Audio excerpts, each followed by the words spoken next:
A reading from the Holy Gospel, according to John.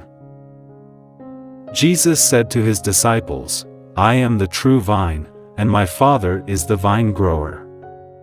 He removes every branch in me that bears no fruit. Every branch that bears fruit he prunes to make it bear more fruit. You have already been cleansed by the word that I have spoken to you. Abide in me as I abide in you. Just as the branch cannot bear fruit by itself unless it abides in the vine, neither can you unless you abide in me. I am the vine, you are the branches. Those who abide in me and I in them bear much fruit, because apart from me you can do nothing. Whoever does not abide in me is thrown away like a branch and withers. Such branches are gathered, thrown into the fire, and burned. If you abide in me, and my words abide in you, ask for whatever you wish, and it will be done for you. My Father is glorified by this, that you bear much fruit and become my disciples." The Gospel of the Lord. I am the vine, and you are the branches. And I am a true tree vine. Dahil gusto palitan ng ating Panginoon ang imahe ng nabubulok at nalalanta at nawawala ng buhay na mga sanga at puno ng Israel. At ang pangako ng ating Panginoon, you are already clean because of my word I have spoken to you. Binago na kayo. Iniba na ang buhay nyo dahil sa mga salita ko. At whether we like it or not, it's already foretold na ang Diyos ay nagsakripisyo ng kanyang buhay alang sa ating lahat. God offered Himself for all of us to be redeemed, to be saved from this corruption of our spirit. He had emancipated us and given us back our original state of being the Son of God. There is a stain of the blood of divinity of God in us. Yan ang katotohanan na pinapasabalian pa rin na marami ngayon dahil hindi sila nakikinig sa salita ng Diyos. Pero ang ating Panginoon, hindi nagsawa at hindi tumalikod para iwasan tayo. Dahil kung nag-give up ang ating Panginoon sa ating lahat, saan kaya tayo pupulutin? Saan tayo ngayon? Maaaring ang buhay natin ay, puno tayo ng pera, puno tayo ng kayamanan, maraming maganda ng karir ng buhay natin, pero anong kahulugan nito? Wala, di ba? Sabi natin Panginoon, if you will become apart from me, you can do nothing. Because everything in us,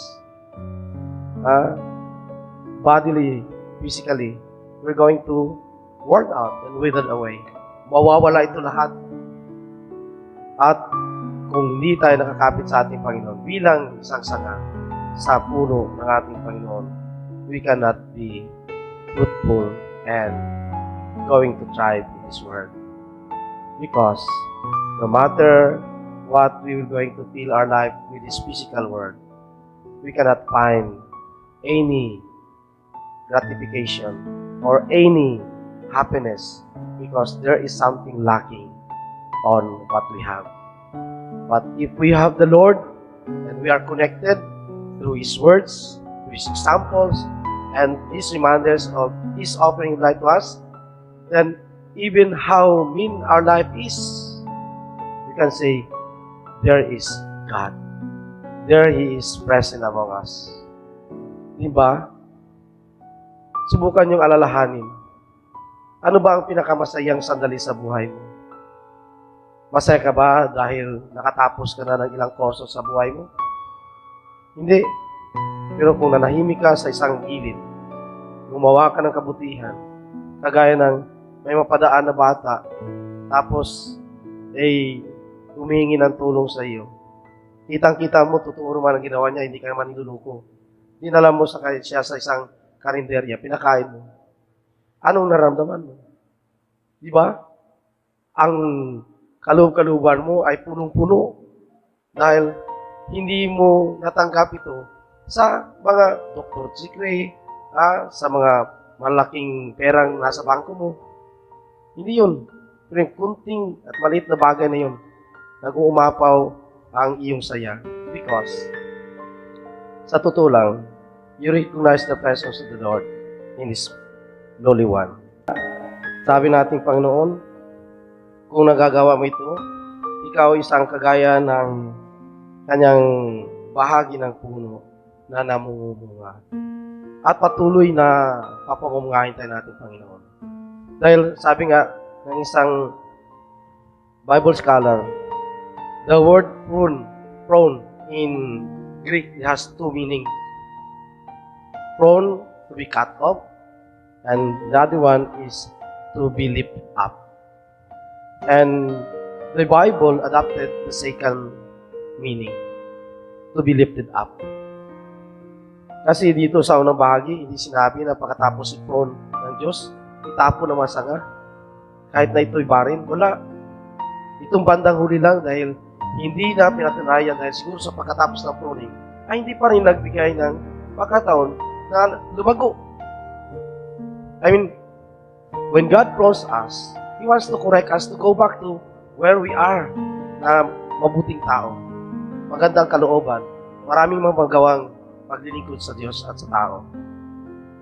At sa pagpupruning niya, He lifts us because of His Spirit. So kaya, kung mayroong pagparamdam ng ating Panginoon, that's the form of pruning. Kagaya ni San Pablo. The pruning that he had experienced is when God struck him, the bright light. At itong pagkakataon nito, kinuha siya sa Jerusalem para dalhin sa Tarsus para makapagnilay at ma-regenerate niya ang kanyang sarili at ma-renew at kanyang ma-re-energize ang sarili niya upang magpatuloy ang pagsasalita tungkol sa Diyos, ang pag-proclaim ng Ebanghelyo. So, ibig sabihin, tayo minsan may pagkamarites. So, maganda rin naman pagkamarites niyan, pero sana gamitin natin maging evangelizer tayo ng ating kapwa. Hindi na manira ng kapwa natin. Hindi bumuo ng kwento na hindi nakakarapat na nakabuo ng magandang relasyon. Hindi magiging bahagi tayo ng plano natin Panginoon na ang mga taong hindi pa nakakilala sa Kanya ay matutunan ang pagmamahal ng Diyos sa pamagitan ng pag-alay ng Kanyang buhay alang-alang sa atin. Dahil tayong lahat ay mahalaga sa Diyos. Gusto niya tayong nakakabit parati.